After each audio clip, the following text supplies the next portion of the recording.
हमारे YouTube channel में आप सभी का स्वागत है।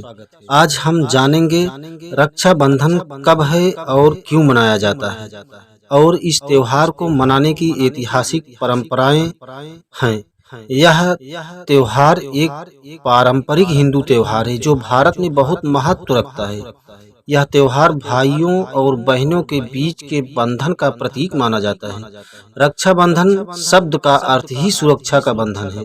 रक्षाबंधन हिंदू धर्म के महत्वपूर्ण त्योहार में से एक है, जिसका सभी भाई बहन बेसब्री से इंतजार करते हैं।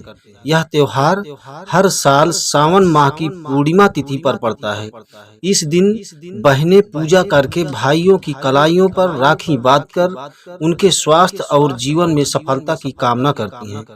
वहीं भाई अपनी बहनों को बचाने, प्यार करने और हर समय उनकी मदद करने का वादा करते हैं।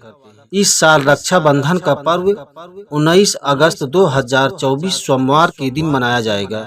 और रक्षाबंधन क्यों मनाया जाता है, आइए इस कहानी को विस्तार पूर्वक जानने से पहले कृपया हमारे चैनल को सब्सक्राइब कर लें। नंबर 1। एक बार देवराज इंद्र और दानवों के बीच एक भयानक युद्ध हुआ था। दानव जीतने लगे तो देवराज इंद्र की पत्नी सूची ने गुरु बृहस्पति से कहा कि वे देवराज इंद्र की कलाई पर एक रक्षा सूत्र बांध दे। तब इंद्र ने इस रक्षा सूत्र से अपनी और अपनी सेना को बचाया। नंबर 2। राजा बलि का दान धर्म इतिहास में सबसे महान है। एक बार मां लक्ष्मी ने राजा बलि को राखी बांधकर भगवान विष्णु से बदला मांगा। कहानी कहती है कि राजा बलि ने एक बार यज्ञ किया, तब भगवान विष्णु ने वामनावतार को लेकर दानवीर राजा बलि से 3 पग जमीन मांगी। हाँ, बलि ने कहा। वामनावतार ने 2 पग में पूरी धरती और आकाश को नाप लिया। राजा बलि ने समझा कि भगवान विष्णु स्वयं उनकी जांच कर रहे हैं। उन्होंने तीसरा पग करने के लिए भगवान के सामने अपना सिर आगे कर दिया। फिर उन्होंने प्रभु से कहा कि अब मेरा सब कुछ चला गया है, कृपया मेरी विनती सुने और मेरे साथ पाताल में रहें। भक्त भी भगवान को वैकुंठ छोड़कर पाताल चले गए। यह जानकारी देवी लक्ष्मी ने गरीब महिला की तरह बलि के पास जाकर उसे राखी बांध दी। बलि ने कहा कि मेरे पास कुछ भी नहीं है आपको देने के लिए, लेकिन देवी लक्ष्मी अपने रूप में आ गई और कहा कि आपके पास साक्षात श्री हरि विष्णु जी हैं और मुझे वही चाहिए। इसके बाद राजा बलि ने भगवान विष्णु से माता लक्ष्मी के साथ जाना चाहा। तब राजा बलि ने भगवान विष्णु को वरदान दिया कि वह पाताल में हर साल 4 महीने रहेंगे। यही 4 महीने का समय चतुर्मास कहा जाता है। नंबर 3। शिशुपाल भी इंद्रप्रस्थ में राजसूय यज्ञ में उपस्थित था। जब शिशुपाल ने श्री कृष्ण का अपमान किया तो श्री कृष्ण ने अपने सुदर्शन चक्र से शिशुपाल को मार डाला। लौटते वक्त कृष्ण जी की छोटी उंगली सुदर्शन चक्र से घायल हो गई और रक्त बहने लगा। तब द्रौपदी ने श्री कृष्ण की उंगली पर अपनी साड़ी का पल्लू लगाया। तब श्री कृष्ण ने द्रौपदी से कहा कि वह इस रक्षा सूत्र को पूरा करेंगे।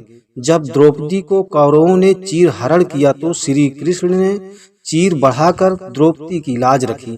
मान्यता है कि श्रावण पूर्णिमा का दिन था जब द्रौपदी ने श्री कृष्ण की उंगली पर साड़ी का पल्लू बांधा था। नंबर 4।